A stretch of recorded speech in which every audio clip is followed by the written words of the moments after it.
بسم اللہ الرحمن الرحیم۔ علی طاہر آپ سے مخاطب ہے اپنے یوٹیوب چینل علی طاہر ریسرچ سے۔ رمضان جو کہ آلموسٹ گزرنے والا ہے اور کچھ ہی دن ابھی باقی ہیں رمضان کو ختم ہوتے ہوئے، لیکن دن بہ دن لڑائی جھگڑے وہ زیادہ ہوتے جا رہے ہیں، جبکہ رمضان جو ہے وہ برداشت کا ایک نام ہے۔ برداشت یہاں پر ہوتی ہے صرف بھوک اور پیاس کی برداشت نہیں، بلکہ اس کے علاوہ اپنے ٹیمپر کا بھی برداشت کا امتحان ہوتا ہے،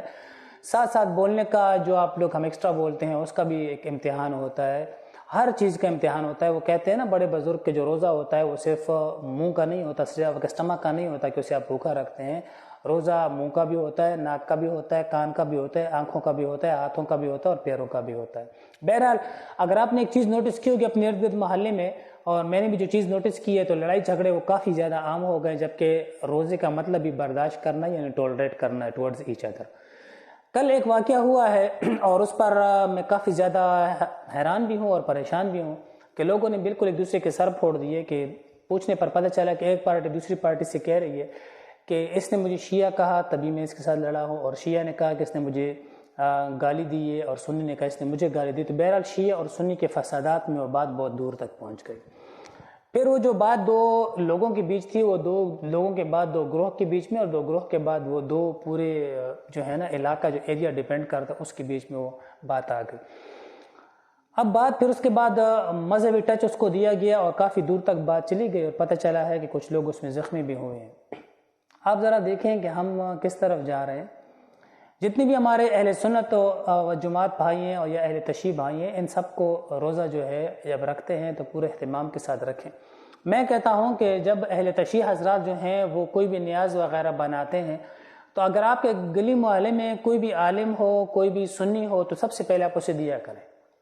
سب سے پہلے آپ اسے دیا کریں، آپ اس کو تقسیم کیا کریں، اسے دیا کریں۔ اگر وہاں سے واپس آ جاتا ہے آپ اگین اسے دیں، اگر اگین واپس آ جاتا ہے آپ اگین دیں، اگر اگین واپس آ جاتا ہے یقین مانے آپ چوتھی دفعہ دیں گے تو وہاں سے واپس نہیں آئے گا، بلکہ آپ کو بھی کوئی گفٹ یا کوئی چیز آپ کو بھی دی جائے گی کہ یہ میری طرف سے آپ قبول کر لیں، اور آپ کی چیز قبول کر لی جائے گی۔ اس طرح میں اہل سنت بھائیوں سے کہوں گا کہ آپ آلموسٹ اراؤنڈ اباؤٹ 6 سے 7 مہینے یا 1 سال جو ہے اپنی نماز جس طریقے سے آپ پڑھتے ہیں اسی طریقے سے آپ اپنی نماز جو ہے وہ کسی بھی اہل تشیع کی مسجد میں جا کر پڑھیں۔ اہل تشیع کی جو مسجد ہے وہ بھی اللہ کا گھر ہے، کوئی آپ کو روک ٹوک والا نہیں ہے، وہاں پر جائیں، آپ 1 سال اپنی نماز پڑھیں، 6-7 مہینے اپنی نماز پڑھیں، یقین مانے آپ کو کوئی بھی روکنے ٹوکنے والا نہیں ہوگا۔ اگر آپ کو کوئی روکے ٹوکے بھی تو آپ کہیں کہ اگر یہ آپ کا گھر ہے تو بے شک میں نہیں آؤں گا، اور اگر یہ اللہ کا گھر ہے تو میں آؤں گا، میں زبردستی آؤں گا، کیونکہ میں بھی اللہ کی مخلوقات میں سے ہوں۔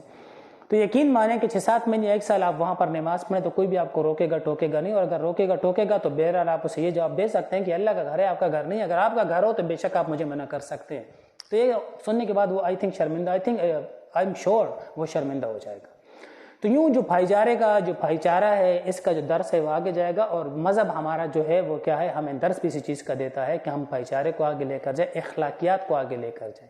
دیکھیں ایک بڑا مشہور واقعہ ہے کہ جو پرندے تھے، کبوتر تھے ایک زمانے میں، تو بہرحال ایک فیبل ہے، فیبل اس کے جہاں پر آبجیکٹس بات کرتے ہیں یا جہاں پر ایسی چیزیں بات کرتی ہیں کہ جو بات نہیں کرتی، تو ایسے آپ کو سنا رہا ہوں۔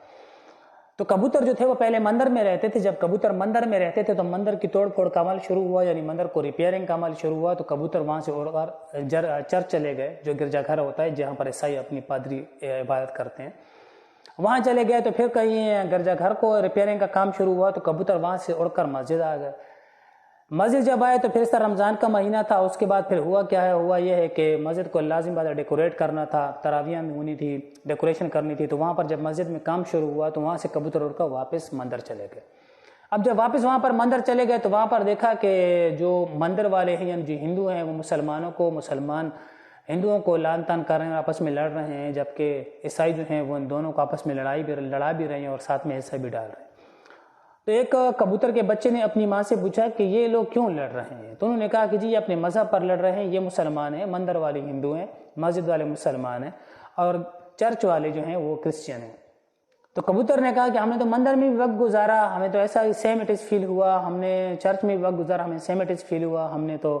مسجد میں بھی وقت گزارا، ہمیں سیم اٹ از فیل ہوا، ہمیں تو کوئی بھی ڈفرینس فیل نہیں ہوا۔ تو کبوتر نے کہا،